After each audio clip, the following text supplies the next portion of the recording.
በስመ አብ ወወልድ ወመንፈስ ቅዱስ አሐዱ አምላክ ይትባረክ እግዚአብሔር አምላከ አበዊነ ስቡህኒ ውእቱ ወልዑልኒ ውእቱ ለዓለም። የተወደዳችሁና የተከበራችሁ የእግዚአብሔር ቤተሰቦች አባቶች፣ እናቶች፣ ወንድሞችና እህቶች እንዲሁም ሕፃናት ሁላችሁም በእግዚአብሔር ስም እንደምን ሰነበታችሁ? እንደምን ከረማችሁ? እንደምን ዋላችሁ? እንደምን ቆያችሁ? ለዚህች ሰዓትና ዕለት ያደረሰን ልዑለ ባህሪ ቅዱሰ ባህሪ ንጹሐ ባህሪ ሕያው ባህሪ እግዚአብሔር አምላካችን ዛሬም ዘወትርም ስሙ የተመሰገነ ይሁን። እንኳን ለእመቤታችን ለቅድስት ድንግል ማርያም በዓለ ልደት በሰላም በጤና አደረሰን አደረሳችሁ። ግንቦት አንድ ቀን የእመቤታችን የቅድስት ድንግል ማርያም በዓለ ልደቷ ነው። እመቤታችን የተወለደችው ግንቦት አንድ ሲሆን የተጸነሰችው ግን ነሐሴ 7 ቀን ነው። እንግዲህ እንደሚታወቀው ከአባቷ ከኢያቄም ከእናቷ ከሐና የተወለደችበት ዕለት ነው ግንቦት አንድ ቀን ማለት። የዕለቱም ምስባክ መሰረታቲሃ ውስተ አድባር ቅዱሳን ያበድሮን እግዚአብሔር ለአናቅጸ ጽዮን እምኩሉ ተአየኒሁ ለያዕቆብ የሚል መዝሙረ ዳዊት 86ኛው ምዕራፍ ከቁጥር 1 ላይ ያለው ሲሆን እንደዚሁም ወንጌሉም የነግ ወንጌል ሐረገ ትውልድ ነው። ማቴዎስ ምዕራፍ 1 ቁጥር 1 እስከ 18 ያለው ሲሆን የቅዳሴው ያኛው የምስባክ የሌሊቱ ነው። የኛው ደግሞ የቅዳሴው የሉቃስ ወንጌል ምዕራፍ 1 ቁጥር 39 ጀምሮ እስከ 37 ያለ እስከ 57 ያለው ነውና እንግዲህ እመቤታችን ቅድስት ድንግል ማርያም የልደቷን ነገር ስናስብ ኢያቄምና ሐና መካኖች የነበሩ ልጅ ያልነበራቸው ልጅ ስላልነበራቸውም በማዘን በመተከዝ የኖሩ አባትና እናት ናቸው። የልጅ ፍላጎት ኖሯቸው ልጅ አላገኙም። በዚህም ምክንያት ተስለው ነበረ ብዙ ጊዜ እግዚአብሔርን የሚለምኑት በስለት በልመና ልጅ ስጠን በማለት ሲለምኑ ግን እንዲህ አይነት ነበረ የሚለምኑት ልመና። እግዚአብሔር ሆይ አንተን ደስ የሚያሰኝ ልጅ ስጠን፣ አንተን ደስ የማያሰኝ ከሆነ ደግሞ እንዳትሰጠን ባትሰጠን ይሻላል። አንተን የማያገለግል ከሆነ መልካም ስራ የማይሰራ ከሆነ አንተን የማያስደስት ከሆነ የማያስደስተውን ልጅ ከምትሰጠን ባትሰጠን ይሻላል። የምትሰጠን ከሆነ ደስ የሚያሰኝ ልጅ ስጠን ብለው ነበር ሲለምኑ የነበረው። እንግዲህ ወላጆች ወይንም ባለትዳሮች ልጅ መለመን ብቻ ሳይሆን የሚመጣውንም ልጅ ማሰብ ያስፈልጋል።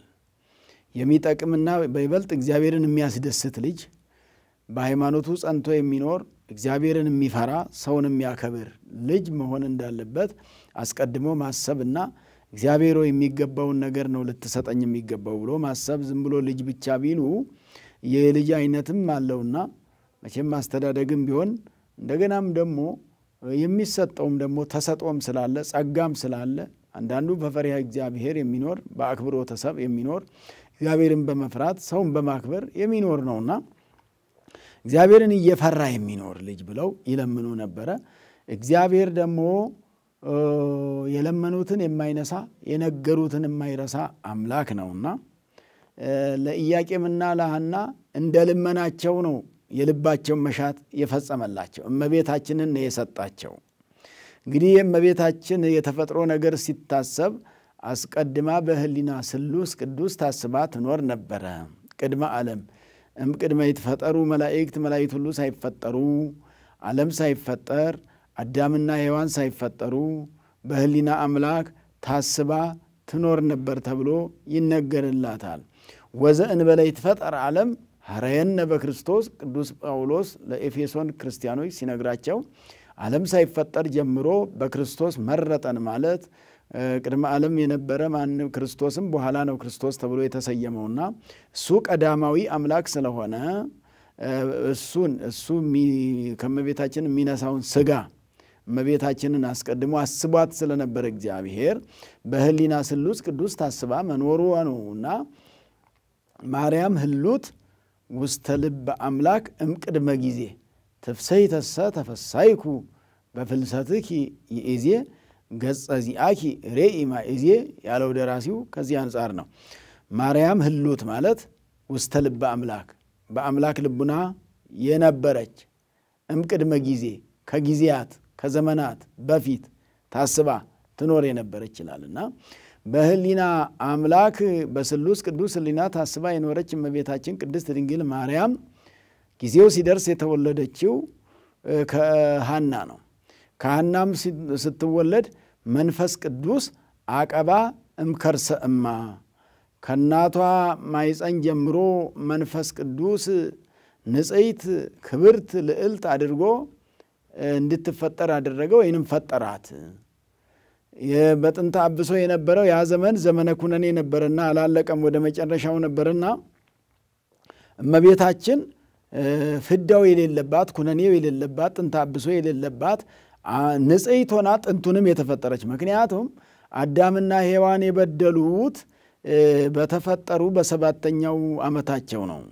እመቤታችን ደግሞ አዳምና ሔዋንም እንኳን እስከ በደላቸው ሳይፈጠሩም በፊት በህሊና አምላክ በንጽህና ነበር ታስባ የነበረው። እግዚአብሔር ሐሳብ ደግሞ አይቀየርምና እግዚአብሔር አስቦት የሚቀየር ነገር የሚሻሻል ነገር ስለሌለ በቸርነቱ በምህረቱ ይጠብቃል እንጂ እግዚአብሔር የትኛውንም ለማንም ለምንም ብሎ የሚቀይረው ነገር ስለሌለ በህሊና አምላክ ስትታሰብ ኃጢአት ገና ሳይመጣ ነው ወደ ዓለም አዳም ገና ሳይበድል ነው ታስባ የነበረው። ምክንያቱም ይሄ በደል የመጣው ከሷ መታሰብ በኋላ የመጣ እንጂ እሷ ከመታሰቧ በኋላ በፊት የመጣም አይደለም።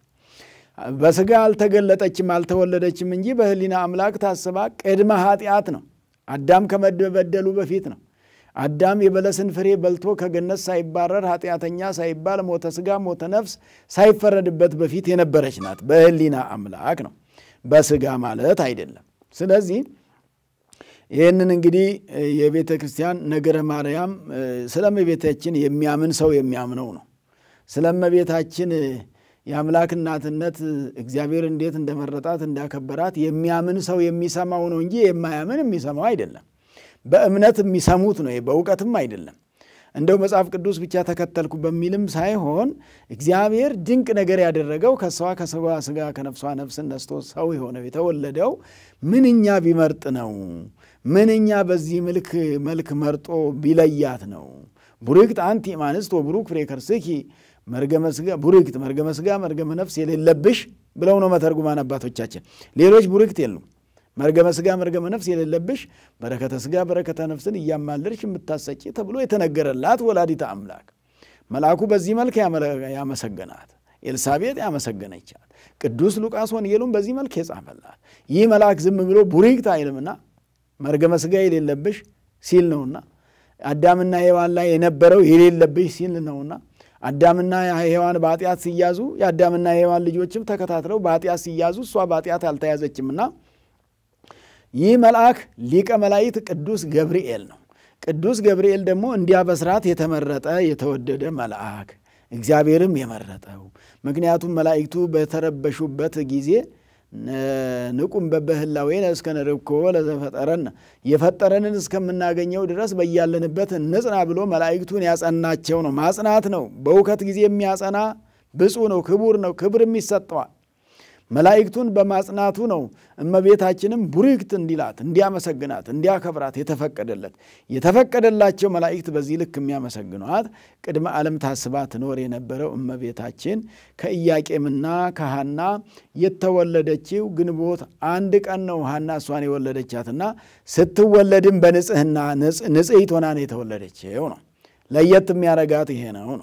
ሰው ሁሉ ንጹህ ሆኖ የማይወለድበት ዘመን ነው ያ ዘመን። ዛሬ እንኳን ቢሆን ማንኛውም ሰው ጥንተ አብሶ ስለሌለ ይሄ ከዓለም ላይ የተፋቀበትና አስተፈረ ኃጢአት በዲበ ምድር በምድር ላይ ኃጢአት ያፈረበት ኃጢአት የጠፋበት ዘመን በመሆኑ ወሰዓረ መርገመ በዲበ ዕፀ መስቀል ጌታ ኢየሱስ ክርስቶስ በመስቀል ላይ መርገምን የሻረበት ለሰው ልጅ ክብርን ያጎናጸፈበት ዘመን በመሆኑ በዚህ ዘመን እንኳን ቢሆን በንጽህና ቢወለዱ መልካም ሊሆን ይችላል።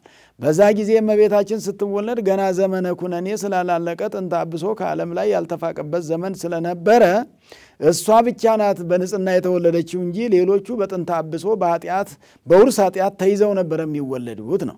ከውርስ ኃጢአት ነፃ የሆነች እግዚአብሔር ነፃ ያደረጋት ለራሱ የመረጣት ያከበራት ከስጋዋ ስጋ ከነፍሷ ነፍስን ነስቶ ሰው ሊሆን እመቤታችን የራሷ የሆነ ክብር አላትና የተሰጣት ክብር ከእግዚአብሔር ስለሆነ እንደዚህ ስናስተውል እንግዲህ መሰረታቲያ መሰረቶቿ ውስተ አድባር ቅዱሳን በተራሮች በቅዱሳን ተራሮች ላይ የጸኑ ናቸው ይላል። የእመቤታችን መሰረቶች ምንድነው? የእመቤታችን መሰረት የሚያስብለው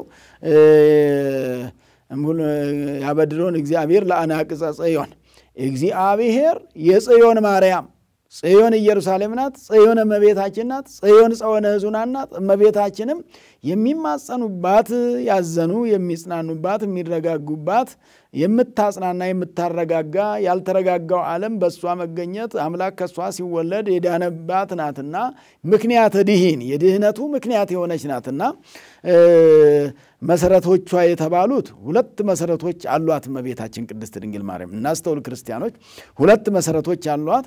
አንዱ መሰረት ቤተ መንግስት ነው። አንዱ መሰረት ቤተ ክህነት ነው። እመቤታችን ከቤተ ክህነት ትወለዳለች፣ ከቤተ መንግስትም ትወለዳለች። ከቤተ መንግስት እንደምትወለድ እንግዲህ ሰሎሞን ዳዊት ቅድመ አያቶቿ ናቸው።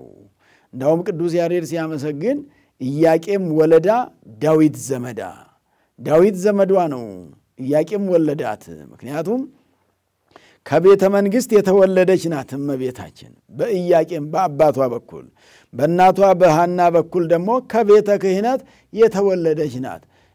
እንግዲህ ከቤተ ክህነትም ከቤተ ኢየሱስ ክርስቶስም ከቤተ ክህነትም ከቤተ መንግስትም ተወልዶ እንግዲህ ንጉሠ ነገሥት ተብሎ ሊቀ ካህናት ተብሎ ኢየሱስ ክርስቶስ ለዓለም መድኃኒት የሆነው እሱ አስቀድማ እሱ ንጉሠ ነገሥት ነው የምንለው እኮ በስጋ ማርያም ንጉሠ ነገሥት ሆነ፣ በምድር ላይ ንጉሥ ሆነ።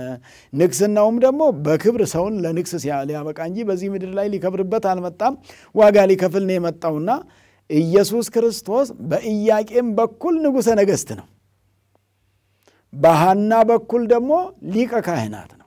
ከአሮን ወገን ስለሆነ እመቤታችን የተወለደችው።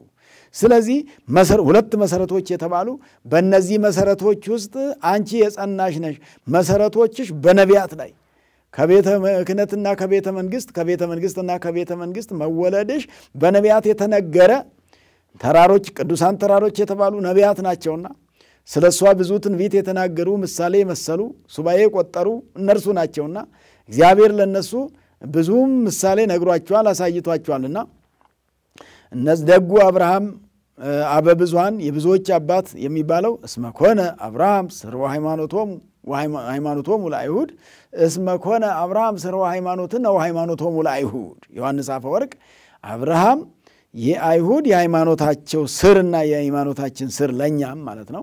እነሱ አባታችን ያሉ እንግዲህ አባታችን አብርሃም እያሉ ነው የሚደሰቱት። አብርሃም አለን አባት አለን አብርሃም እያሉ ንጉሥ አለን ዳዊት እያሉ እግዚአብሔር አለን አምላክ እያሉ እንዲህ ይናገራሉና ዞሮ ባይጠቀሙበትም ስለዚህ ሊቀ ካህናት ኢየሱስ ክርስቶስ የተባለው ከቤተ ክህነቱ ከእመቤታችን ተወልዶ እመቤታችን ካህና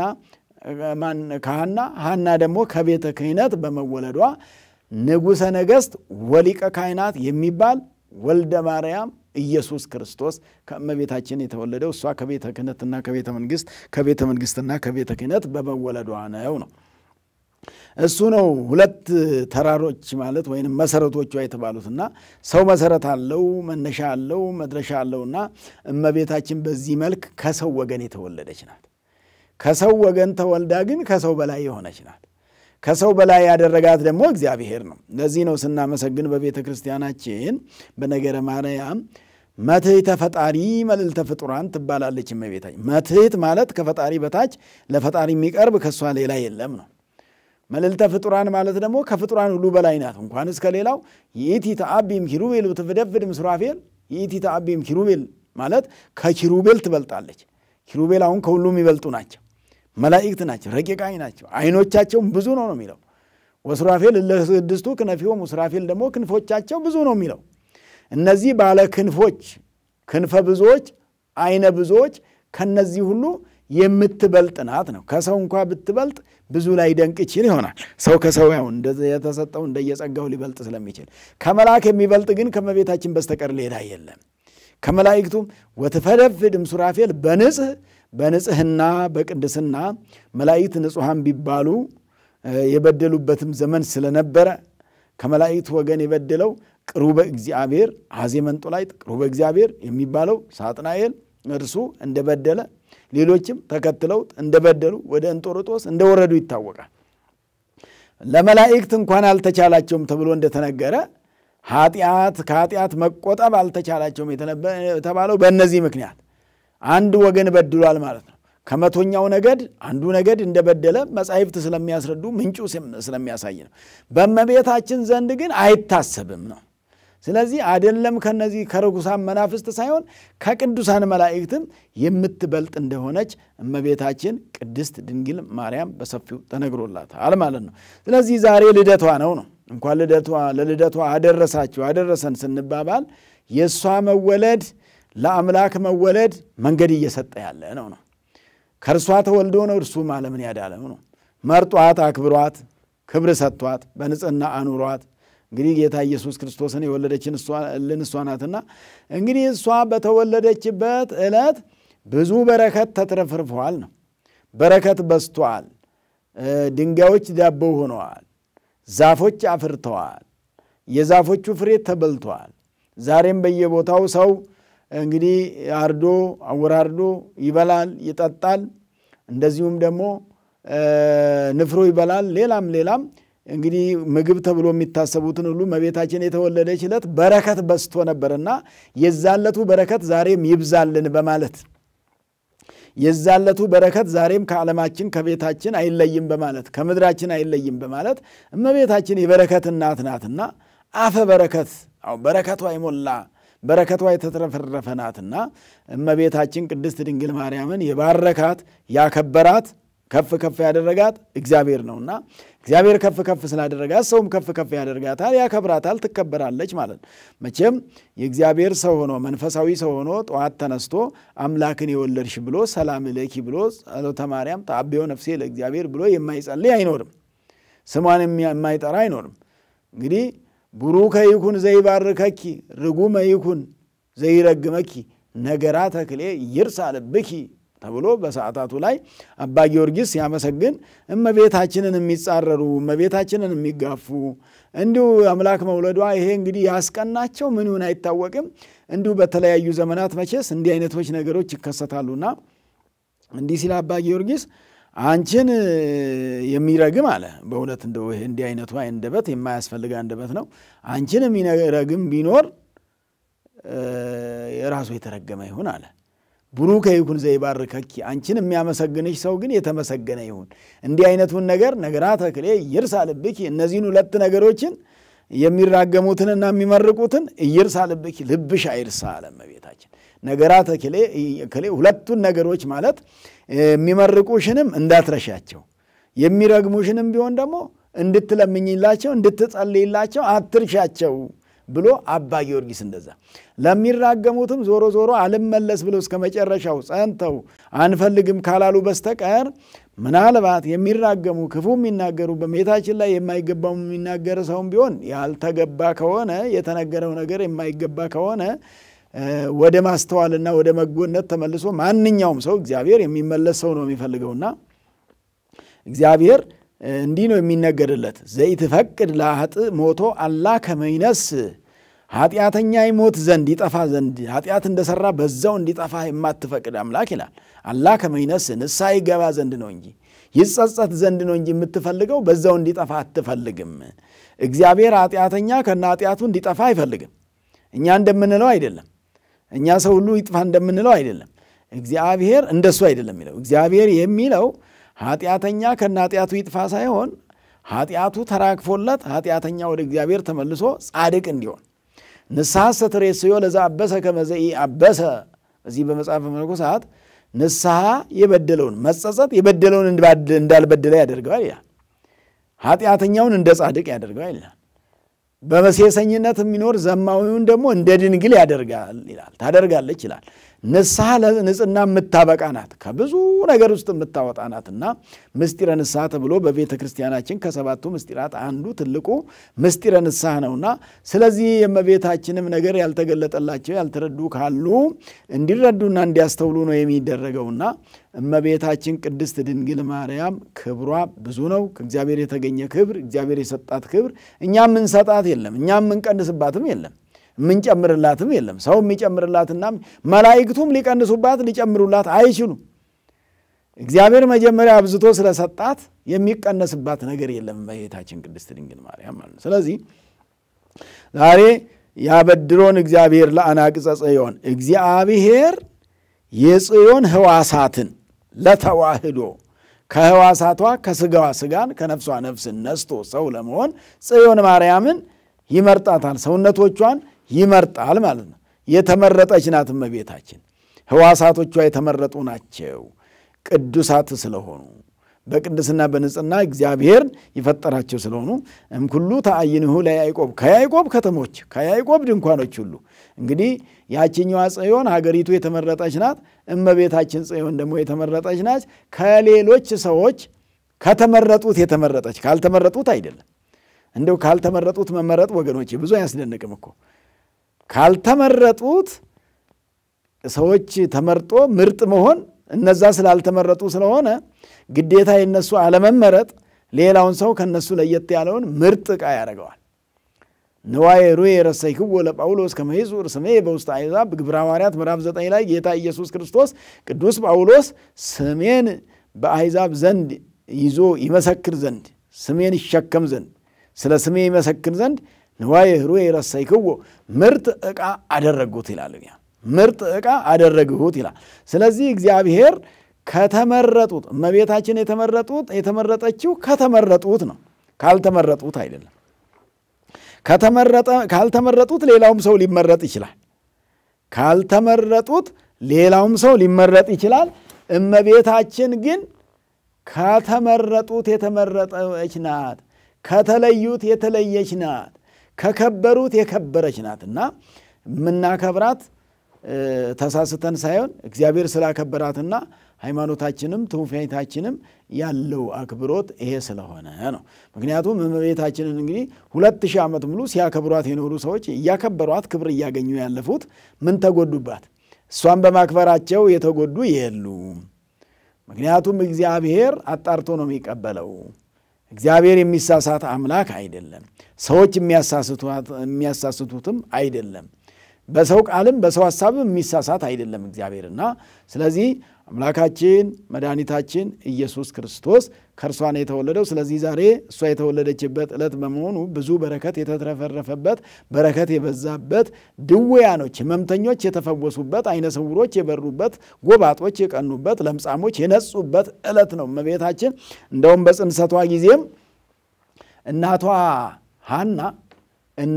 ሐና አንድ ሰው ሞቶ ስትሄዳ በዚያ ስታለቅስ በነገረ ማርያም ተመዝግበው የሚገኘው ነው። ወይኔ ዘመዴ ብላ ያጎቷ ልጅ ነውና ስታለቅስ ጥለዋ ያ ሰውዬ አስከሬኑ ላይ ሲያርፍ አፈፍ ብሎ ተነስቶ መስክሮላታል። ለሐናም ለእመቤታችን ሰላም ለኪ ሐና እምሄውቱ ለዘገብረ ሰማይ ወምድረ ሰማይና ምድርን ለፈጠረው አያት መሆን የቻልሽ ይላል ሐናን። ያ የሞተ ሰው ነው ተነስቶ እንደዚህ የመሰከረው። የሞተ ሰው ተነስቶ ምን አለ? አያት ነሽ አንቺ ሐናን ምን አላት? የኢየሱስ ክርስቶስ አያት ነሽ አላት። ምክንያቱም ሐና እመቤታችንን ትወልዳለች፣ እመቤታችን ጌታን ትወልዳለች። ስለዚህ ሐናና ኢያቄም አያቶች ናቸው ለጌታ ኢየሱስ ክርስቶስ ማለት ነው። የታደሉ ወገኖች፣ የታደሉ ቅዱሳን።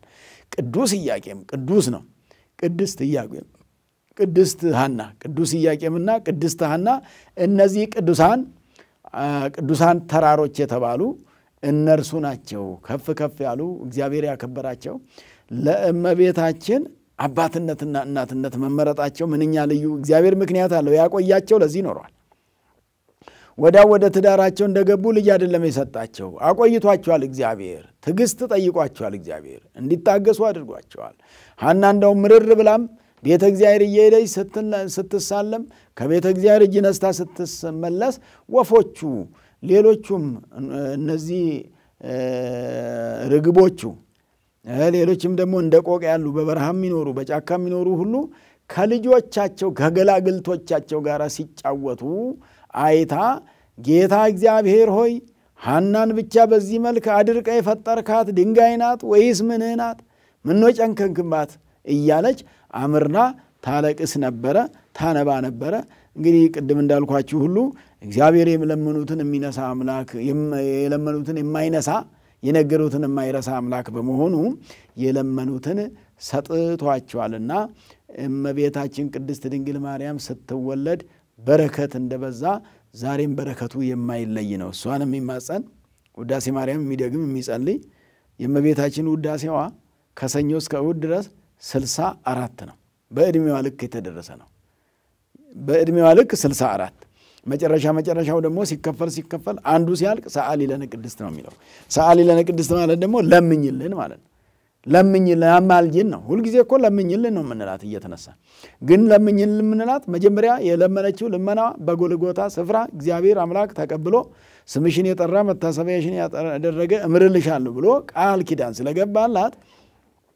ያ ቃል ኪዳን ነው በየጊዜው የሚያስምረው ያኔ የገባችው ቃል ኪዳን የሚያስምር ነውና እመቤታችን ቅድስት ድንግል ማርያም በቃል ኪዳኗና በአማላጅነቷ የምታስምር እናታችን በመሆኗ ይሄንን ለዚህ በዓል በመድረሳችን ስናከብር በዓሉ እመቤታችንን የሚያከብር ያው እግዚአብሔር ያስላከበራት ራሱ ክብር ያገኛልና ቅዱሳን አባቶቻችን እሷን ተማጽነው ሰለስቱ ምዕትን ስታዩ የትኛውም መጽሐፍ ላይ እመቤታችን ቅድስት ድንግል ማርያምን ሲያከብራት ሲያመሰግናት ሊቃውንቱ ሲያመሰግኗት እማ አምላክ እያሉ ነው ወላዲተ አምላክ ይሄ ነው ትልቁ አምላክን የወለደች ነው አምላክን በመውለዷ ነው አምላክን የወለደች የአምላክ እናት ከሷ በስተቀር የለችም እንደሷ ክብር ያላት ሴት ከርሷ በፊትም አልነበረችም አሁን በዚህ ዘመንም የለችም ወደፊትም እስከ ዕለተ ምጽአት ማትነሳ በመሆኑ ሰዓሊ ለነ ቅድስት ተብሎ አባቶቻችን በብዙ መልኩ ሲተረጉሙ ቅዱስ ኤፍሬም እንግዲህ ሰዓሊ ለነ ቅድስትን ቅዱስ ያሬድ ጨምሮበታል ተብሎ ነው የሚነገረው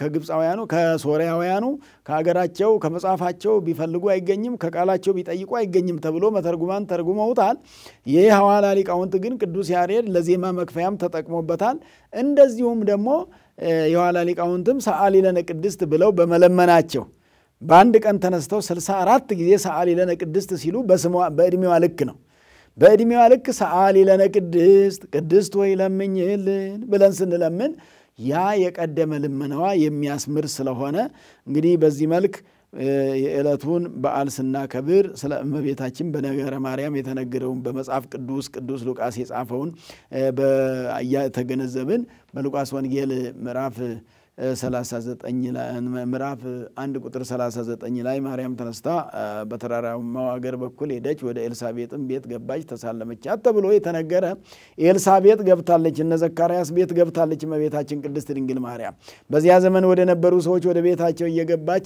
የእግዚአብሔር በረከት ይደርሳቸው ነበር ከሷ ላይ ያደረው በረከት ከቤታቸው ያድርምላቸው ነበርና ዛሬም ቢሆን የእመቤታችን በረከት በእያንዳንዳችን በቤታችንም በሕይወታችንም ይኑርልን የእመቤታችንን በረከት ተማጽኖ የሚያገለግል እመቤታችንን የምንዘክረው በምንችለው ነገር ነው ወገኖች ገንዘብ ያለው በገንዘቡ ይዘክራል ምግብ ያለው በምግቡ ይዘክራል ሙያ ያለው በሙያው ይዘክራል መታሰቢያዋን ያደርጋል በስሟ ያገለግላል ማይሌት ይቆማል እንደ ምሳሌ እኛ እዚህ በዚህ መምዲያችን የሚያገለግሉ ወንድሞቻችንም ይህ አገልግሎት አንዱ ከዝክር እመቤታችንን ከማክበር የሚቆጠር ስለሆነ እሷ ክብሯ በረከቷ ማለት አማላጅነቷ በምንችለው ነገር ሁሉ እግዚአብሔርን ስናገለግል እመቤታችንን ስናገለግላት የበረከት እናት ናት ቅድም እንዳልኳችሁ ሁሉ በምንችለው ነገር በስሟ መታሰቢያ ማድረግና ማገልገል እንደው ሌላ ቢታጣ ውሃ ቀድተን ለተጠማ ሰው ብናጠጣ አንድ ሰው በሷ ስም እኮ ለተጠማ ሰው ውሃ ጠጥቶ ጻድቋል ውሃ እንግዲህ ትልቅ ነገር አይደለም። ስሙ ግን በእመቤታችን ስም ስለነበረ ትልቅ ነው። በእሷ ስም የሚደረግ ነገር ትልቅ ነገር ነው። ምክንያቱም በእሷ ትልቅ ነገር ነው የተሰራባት። ይህ ምስጢረ ሥጋዌ የተፈጸመባት የአምላክ ሰው መሆን የሰው አምላክ መሆን የተፈጸመባት የትልቅ ምስጢር መፈጸሚያ ናት እመቤታችን ቅድስት ድንግል ማርያም። ምስጢረ ሥጋዌ ማለት በጣም ረቂቅ ነውና የማይታይ ነውና የማይዳሰስ ነውና በእሷ ላይ ግን ተፈጸመና በሥጋዋ ተገለጠ፣ ተዳሰሰ። ስለዚህ መገለጫ ናት የእግዚአብሔር። የተገለጠው በእርሷ ሥጋ ነውና ለዚህ ምክንያት በመሆኗና ለዚህ በመብቋቷ ሰው ከበረባት እመቤታችን። ክብርት በመሆኗ ሌላው ሰው በዚህ መንገድ ምስጢረ ሥጋዌ ተፈጽሞ ተከብሮባታልና ለዚህ ግንቦት 1 ቀን ልደቷ ስለሆነ እመቤታችን 33 በዓላት አሏት በዓመት ውስጥ የምናከብራቸው። ከነሱ ዋኖች ከሚባሉት ደግሞ ልደቷ ዋናው ነው። ምክንያቱም አንድ ባይታዊ እመቤታችንን የትኛውን በዓል ባከብርልሽ ነው የምትወጂ ብሎ ቢጠይቃት ልደቴን ብለዋለች። ምክንያቱም ከጨለማ ወደ ብርሃን የወጣሁበት። ምክንያቱም ሰው ከመወለዱ በፊት ሆድ ውስጥ ሲኖር በጨለማ ውስጥ ነው የሚኖረው። ከጨለማ ወደ ብርሃን የወጣሁበት፣ እናት አባቴ የተደሰቱብኝ። ምክንያቱም ያጡ ልጅ አጥተው ሲያዝኑ ሲተክዙ የኖሩ አባትና እናቴ እኔን አግኝተው የተደሰቱበት ልዩ በዓል ስለሆነ እንግዲህ እና አስተርእዮም አሉ፣ እነ ፍልሰታም አሉ፣ በዓታ ወደ ቤተ መቅደስ የገባችበት አለ። ይሄ ግን ከሌሎቹ ለየት ይላል። እኔም ከጠባቡ ወደ ሰፊ፣ ምክንያቱም የእናት ሆድ ጠባብ ነው። ሰው ሲወለድ ወደ ሰፊው ዓለም መጥቷል ማለት ወደ ሰፊው ዓለም የመጣሁበት ነውና ይሄ ወደ ሰፊው ዓለም የመጣሁበት ስለሆነ ከሌሎች በዓላት ሁሉ ለየት ይላልና ይሄንም ያከብርልኝን እኔም አከብረዋለሁ። በእርግጥ ሌሎቹንም ያከበረ ይከበራል። የቱ ይበልጣል ብሎ ባይታዊው ስለጠየቀ ግን እመቤታችን የነገረችው ልደቴ ከሁሉ ይበልጣል ብላ የመብለጫው ምክንያቶች ደግሞ አሁን የዘረዘርኳቸው ምክንያቶች ያስቀምጣቸዋለችና እመቤታችን ስለዚህ ዛሬ ይሄንን በዓል ስናከብር እመቤታችን የተወለደችበት ስንል ከጠባብ ወደ ሰፊ ማለት እኛም ከጥበት ወደ ስፋት ማሰብ ያስፈልጋል። የአእምሮ ስፋትም ያስፈልጋል። እኛ ምናልባት አሁን የጠበበን መሬቱ ሳይሆን ያው አእምሮ አስተሳሰብ ሲሆን ነው። አንዳንድ ጊዜ ዓለም ላይ ዓለም እየጠበበው የሚጣላው የሚጋጨው አስተሳሰብ እየጠበበ ከዛ ሲቀጥል መሬት ይጠባል ማለት። አስተሳሰብ ከጠበበ ያለው ሐሳብም እየጠበበ ይሄዳል። አስተሳሰብ ሲጠብ ፍቅር እየጠበበ ፍቅር እየቀዘቀዘ ጥላቻ እየሰፋ ይሄዳልና ስለዚህ ከጥላቻ መዳን ያስፈልጋል፣ ፍቅር ያስፈልጋል። እመቤታችን መፍቀር ይተሰብ ዘአፍቅሮ ተሰብ ልማዳ ብለን ነው ምናምን። እንደውም ሰው መውደድ ልማዷ ነው። ልማዷ ሰው መውደድ ነው የሚባልላት እመቤታችን። መልካ ስዕሉን የደረሰ ደራሲ ዘአፍቅሮ ተሰብ ልማዳ ሰው መውደድ ልማዷ የሆነ ብሎ ነው ያከበራትና ስለዚህ እኛም እመቤታችን ሰውን የምትወድ እናት ስለሆነች በይበልጥ ክርስቲያኖች ማስተዋል ያለብን የአምላክ እናት ከርሷ በስተቀር ሌላ ስለሌለች እግዚአብሔር ያከበራትና ለእናትነት የመረጣት ስለሆነች የአምላክ እናት ቀርቶ የሌሎቹም እናቶች ይከበራሉና የሰዎችም የትኛውም እናት የትኛውም የሰው ልጅ ሁሉ ክቡር ነውና የአምላክ እናት መሆን ደግሞ የለበለጠ የክብር የሚያሰጥ ነውና የሚሰጣት ከዚህ በላይም ከማክበርና ስሟን ጠርቶ ከማመስገን በላይ ሌላ የሚደረግም ስለሌለ እንጂ እግዚአብሔር የማይደረገውን ነው በእርሷ በኩል ያደረገው። እግዚአብሔር ሰው ሆኖ የማያውቀው ነው በሷ ሰው የሆነው። ወደ ምድር መጥቶ የማያውቀው ነው በሷ ወደ ምድር የመጣውና ስለዚህ ይሄንን ሁሉ ተረድተን እንድናከብር ያስፈልጋል። ኢያቄምና ሐናን ደስ ያሰኘችበት ዕለት ነው። አዝነው ተክዞ ይኖሩት የተደሰቱበት ዕለት ስለሆነ እኛም መንፈሳዊ ደስታ ነው የሚያስፈልገን፣ ስጋዊ ደስታ አይደለም። የመብል መጠጥ ለጊዜው ሊሆን ይችላል፣ ደስታውን በመጠኑ ለመግለጽ በዓሉን ለማዘከር ሊሆን ይችላል። ከዛ ባለፈ ግን በመንፈሳዊ ሕይወት የእመቤታችን ልጆች ሆነን በምልጇና በቃል ኪዳኗ ተማምነን የምንኖር በመሆናችን ትልቅ ደስታ የሚሰማን እርሷን እግዚአብሔር የሰጠን የተመሰገነ ይሁን እያልን እግዚአብሔርን እያመሰገንን እንድንኖር ነውና የእመቤታችን የቅድስት ድንግል ማርያም አማላጅነቷና ቃል ኪዳኗ አይለየን። የቅዱስ ኢያቄምና የቅድስት ሐና ቅዱሳንም በረከታቸው ረድኤታቸው አይለየን። እርሷን አስገኝተው በዚህ ምድር ላይ ከነሱ እንድትወለድ አድርጎ እግዚአብሔር ዓለምን የታደገበት ዓለም እንደገና ድነት የሚያገኝ መሰረቱ የተጣለበት ወመሰረቱ ለዓለም አንቲ የዓለም መሰረት አንቺ ነሽ የሚለው መሰረተ ዓለም ኢየሱስ ክርስቶስን ያስገኘሽ አንቺ ነሽና መሰረተ ዓለም ማለት የዓለም መሰረት ኢየሱስ ክርስቶስ ከስጋይ ስጋ ከነፍስሽ ነፍስ ነስቶ ሰው ስለሆነብሽ ተብሎ የዓለም መሰረት ጸንቶብሻል ተብሎ ይነገርላታልና ስለዚህ አማላጅነቷንና ቃል ኪዳኗን ግን ትልቁ ሀብታችን ስለሆነ የተሰጠን ሀብት ስለሆነ ከዚህ የደህየ ሰው ምንም ሌላ ሊኖረው አይችልምና ይሄን ሀብት ማጣት የሷን አማላጅነት ማጣት በኋላ ምልጃ ማጣት ማለት የሷን አምላክነትም የሷን የአምላክነትም ሳንረዳ የሚኖር ስለሚሆን የሚገባትን ክብር ነው ምናከብራት እንጂ የማይገባትንም ክብር አይደለም የምንናገረውም የአምላክናት መሆኗን ነው የምንናገረው ይሄ ደግሞ የሆነ ስለሆነ የተደረገ ስለሆነ የተፈጸመ ስለሆነ እሱ በሷ ላይ ሁሉን ነገር የፈጸመና ድንቅ ሥራ ይሰራባት ስለሆነች መቤታችን አማላጅነትና ቃል ኪዳን አይለየን በዓላችንን የሰላም የጤና የበረከት የረድኤት ያድርግልን ይህንን ሚዲያ ንጉስ ሚዲያ የምትከታተሉ ወገኖቻችንን ሰብስክራይብ እንድታደርጉ ከዚህ በሚወጣበት ጊዜ ቶሎ እንዲደርሳችሁ እንድታገኙ ቀጥታ ስርጭትም አለው ከያብያተ ክርስቲያናቱ ትምርቱ ሲሰጥ በቀጥታ ነው የሚሄደውና ይሄንን ላይቭ ወይንም ቀጥታ ስርጭት የሚባለውንም ቶሎ ለማግኘት እንድትችሉ እንግዲህ በአባልነት ወይንም ሰብስክራይብ ማድረግ በጣም መልካምና ጠቃሚም ስለሆነ መንፈሳዊ ትምርት ብቻ የሚሰጥበት እግረ መንገዱንም ደግሞ ይሄንን ሙያ ወደናንተ ትምርቱ ይደርስ ዘንድ በሙያ የሚያግዙን የቤተ ክርስቲያን ልጆቻችን ዲያቆናት አሉና ወደፊት በሰፊው በቃለ መጠይቅም በምንም ያስፋፋን በዛም የምንሄድ ስለሚሆን እንደዚህ የምትከታተሉ ሁሉ ለነዚህም ለአገልጋዮች ልጆች ወንድሞቻችን ዲያቆናት ጸሎት እንድታደርጉላቸውና እግዚአብሔር ሆይ ጠብቃቸው ብትሉ አንድ አቡነ ዘበሰማያት ይጠቅማቸዋል አንድ ሰላም ለኪ ክፉ መንገድ ያሳልፋልና እነሱንም በጸሎት እንድታስቡ ለማለት ነው በዓላችንን የሰላም የጤና የበረከት የረድኤት ያድርግልን ወስብሐት ለእግዚአብሔር ይቆየን